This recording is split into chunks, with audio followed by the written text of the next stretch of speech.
Hello, Dawgpound South campers. This is the Cleveland Browns Dawgpound South podcast, part of the Fanatical Oils Network, part of the Fans First Sports Network. I'm your host, Steve Gill. Well, that was an exciting day yesterday. When John and I came on at 2 o'clock, when we came on to go live, I was not expecting that. That was exciting. I know John was happy. And I know I am happy that we were on live when all the mayhem started. And we appreciate all of you who joined us for this most unusual situation in Cleveland Browns draft history. You are truly the best football fans in all the world. So get that out of the way. That was very exciting. I have to admit, I'm not a fan of Shedeur Sanders, as you all know, but let me clarify. I wasn't a fan at taking him at number 2 overall, because that's too high of a pick for someone who's average. And I wasn't a fan of trading back into the first. I wasn't a fan of taking him in with either picks in the second or the first pick in the third. I would have been okay with number 94. That, I would have thought, all right, late third round, that's cool. That doesn't bother me. The Dylan Gabriel there at 94 doesn't bother me either. They liked him. They liked him a lot. Had him in Berea, worked him out there, worked him out in Oregon the day before the Colorado showcase. So, and he did great interviews throughout the league. So I'm not gonna nitpick over that. But I think it's a very exciting move for the Cleveland Browns. Now, you've got 4 quarterbacks. What are you going to do with all 4? Well, you let them compete. I'll tell you right now that Dylan Gabriel or Shedeur Sanders is not going to be able to go through waivers to get on the practice squad. Somebody will take them. But I do know that last year, the NFL went through 48 starting quarterbacks in the year before in 23 when the Browns were going through 5. There was a league record 59 starting quarterbacks. So as training camp proceeds, and we saw this last year with Minnesota and J.J. McCarthy going down, as the preseason progresses, somebody's going to get hurt, and there's going to be a need for a quarterback. Now you got 2 options: you trade one of the rookies, or you trade one of the veterans. Both have their positives and negatives. The way teams go through starting quarterbacks, because that's just is what's been happening lately. I do not feel comfortable leaving a roster with 1 veteran and 2 rookies. I just don't. So and rookies shine in preseason. Hell, we all thought DTR was second coming. And, everybody fell in love with Josh Dobbs, even though it took him 7 years to get his first NFL victory. But in preseason, they always look great because they're playing against guys who aren't going to be in the league come final cutdown day. So that's one of their options. That's going to be their option. Do they roll the dice and go with 1 veteran and 2 rookies? Or do they try to trade one of the rookies? If you can get good draft capital, I would do it. Because, like I said, they're not going to sneak onto the practice squad. So as for the rest of the draft, I find it interesting that, let me just start with this. There's a reason I don't like grading NFL drafts right after they happen. Mel Kiper gave the Browns his only A+ simply because of the fact they ended the slide of one of his favorite players, Shedeur Sanders. That's it. If they hadn't drafted him and traded the picks, I guarantee you he would have given him a C+. So 1 player makes that much of a difference. That's how illogical grading drafts are after picks happen. You don't know what's going to happen with these players. You have no clue.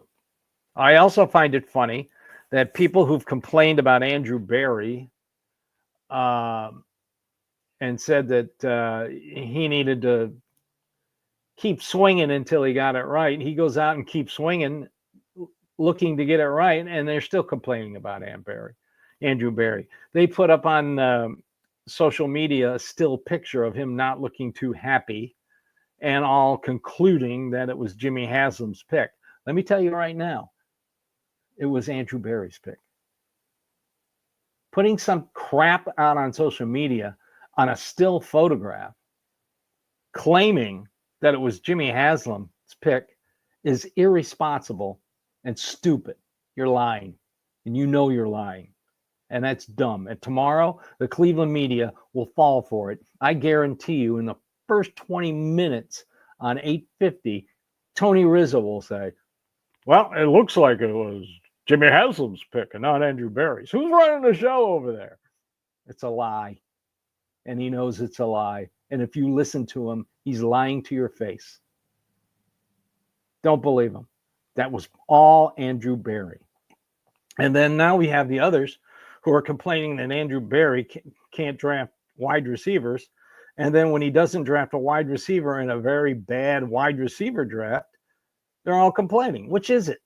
He can or he can't draft wide receivers. You want him to draft another bad wide receiver to prove your point?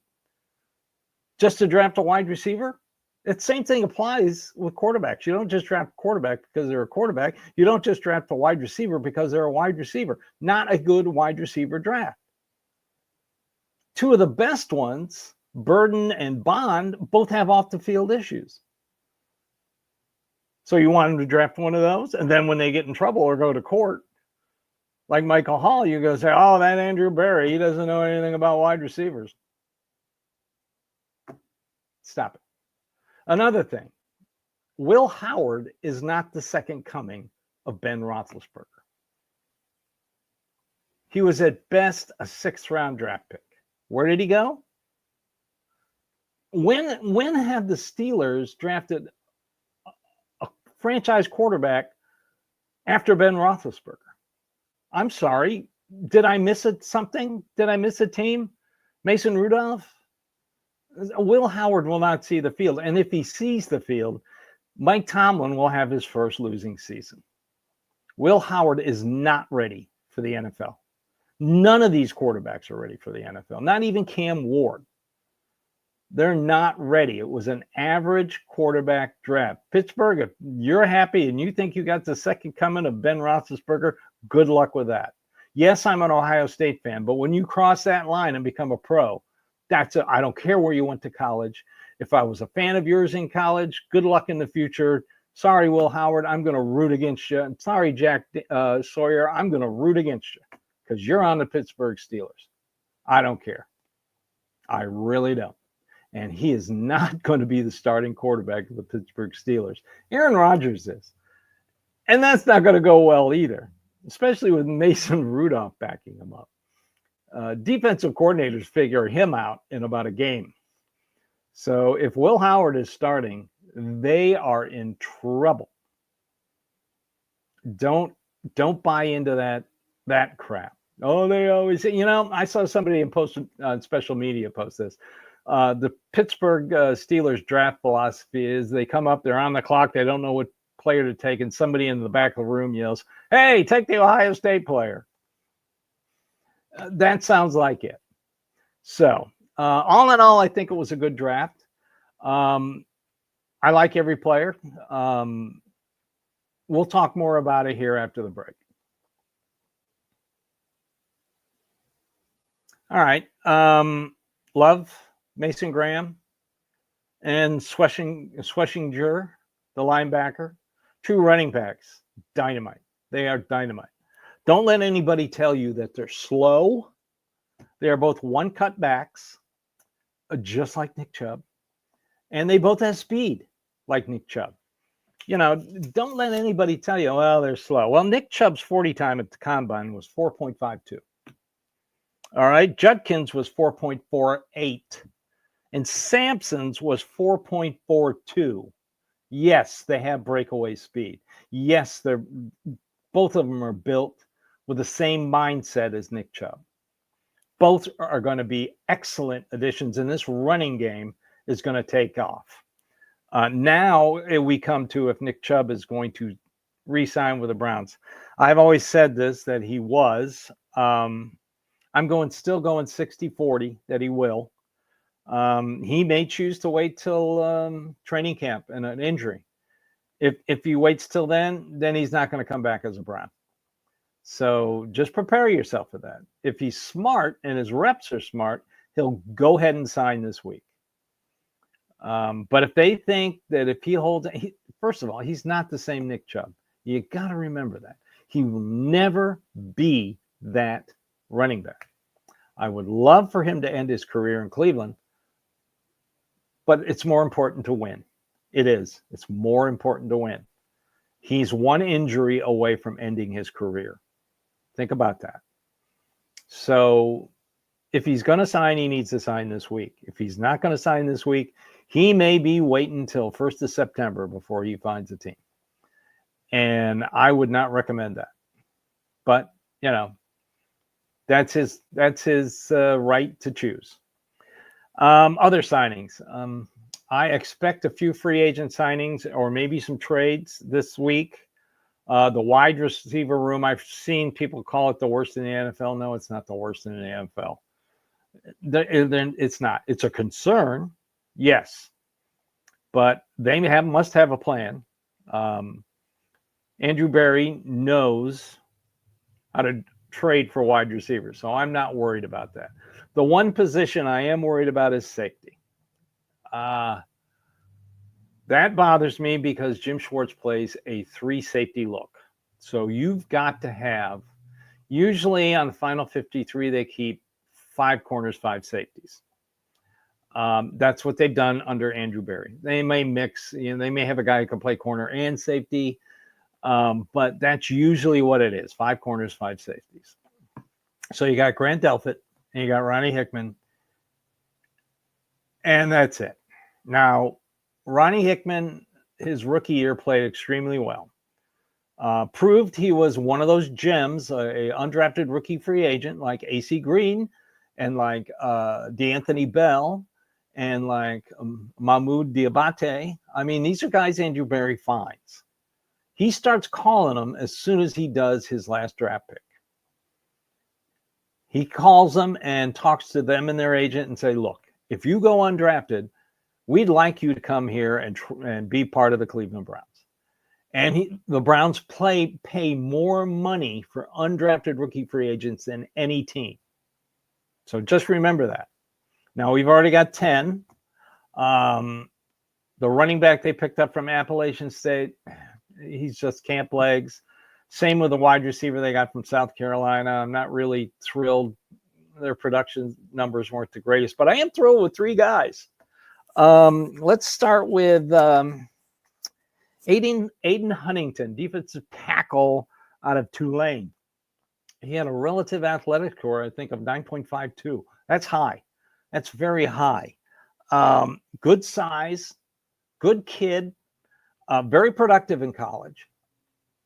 Could have been drafted in the 7th round. Glad he wasn't.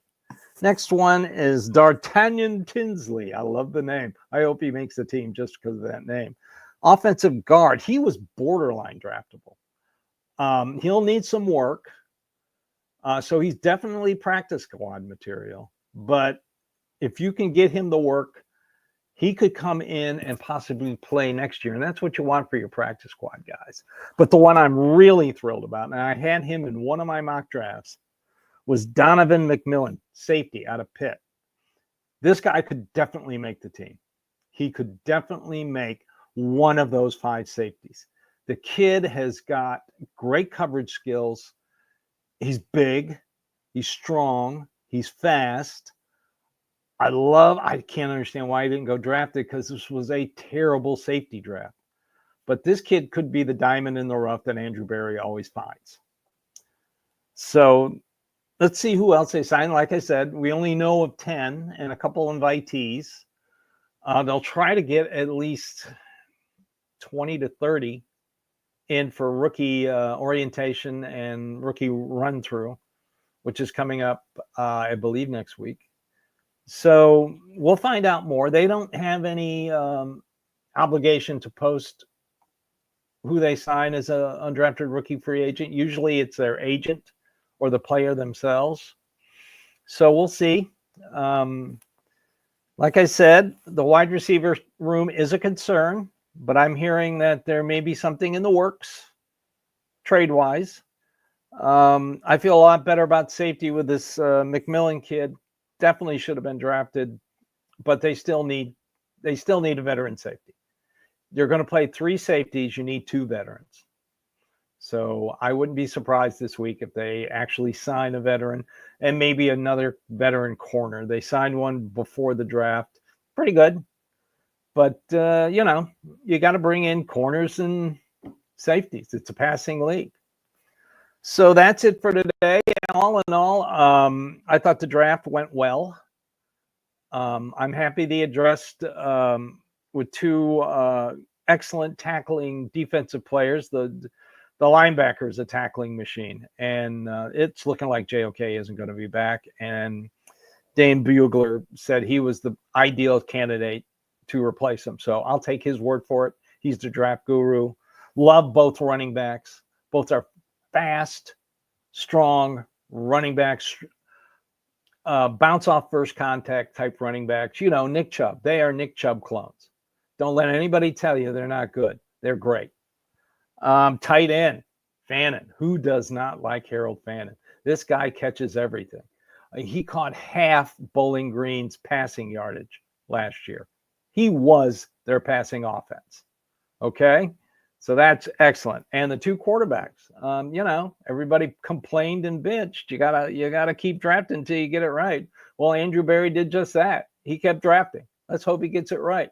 I love the giving up the last 2 picks. It was kind of like a drop the mic moment for Andrew Berry, GM Browns out.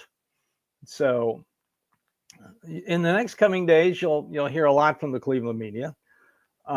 Whether they like it or not.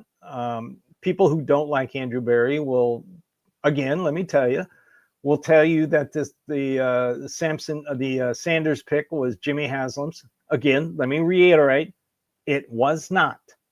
Okay? They're lying to your face if anybody tells you that. They're lying to you. It was all Andrew Berry. Believe me. I mean, I don't know why they don't like Kevin Stefanski. Well, I do know why they don't like Kevin Stefanski and Andrew Berry. They're because both Andrew Berry and Kevin Stefanski are smarter than them, and they resent that. They want GMs and coaches that they can run over and run out of town if they want to. These 2 guys will not be run out of town by the media. So I had a great draft. Everybody watching should have. Those of you who are dying for Shedeur Sanders, you got your wish. I mean, after the draft, I sat down to have some dinner, watch some national news. CBS Weekend National News reported it. When's the last time the Cleveland Browns, for a good thing, made any national news, and even the local CBS affiliate? The guy, I know the guy who does the sports. He's good friends with Emmett Golden and Gerard Cherry. His name is John Burton, the local CBS affiliate. He started the sports with Shedeur Sanders going to the Cleveland Browns. Didn't start with what the Titans did that day. He started with what the Cleveland Browns drafting Shedeur Sanders. So, yes, this is a big deal. You're going to hear a lot of praise from ESPN. I mean, you got to get them off their knee for praising Tom Brady or praising Patrick Mahomes or thinking the Dallas Cowboys are going to win the Super Bowl every year. Because that's what they do. They bend the knee, yak, yak, yak, yak, yak. And then when another team does something, it's like a surprise. Oh, the Cleveland Browns drafted 2 quarterbacks. I wonder why they did that. You haven't noticed the last 25 years the Cleveland Browns have been looking for a franchise quarterback, and you call yourself a sports network? Give me a break. Oh, they will remember to play NFL classics before the season starts. You're going to see the drive and the fumble, maybe on back-to-back nights, because they love showing those every year. That's the only time ESPN even acknowledges the Cleveland Browns exist, or unless they got something bad to say about them. So don't believe your draft grades, believe your eyes when the season starts. That's the only time you can grade a draft. So everybody have a great rest of the day. This has been the Cleveland Browns Dawgpound South podcast, part of the Fanatical Elves Network, part of the Fans First Sports Network. I'm your host, Steve Gill, and I always appreciate, especially the 325 people that joined us yesterday afternoon. But I always appreciate you watching, listening, subscribing, and following, because we're just Browns fans just like you. And it was a very good weekend for the Cleveland Browns. Everybody have a great day and go Browns.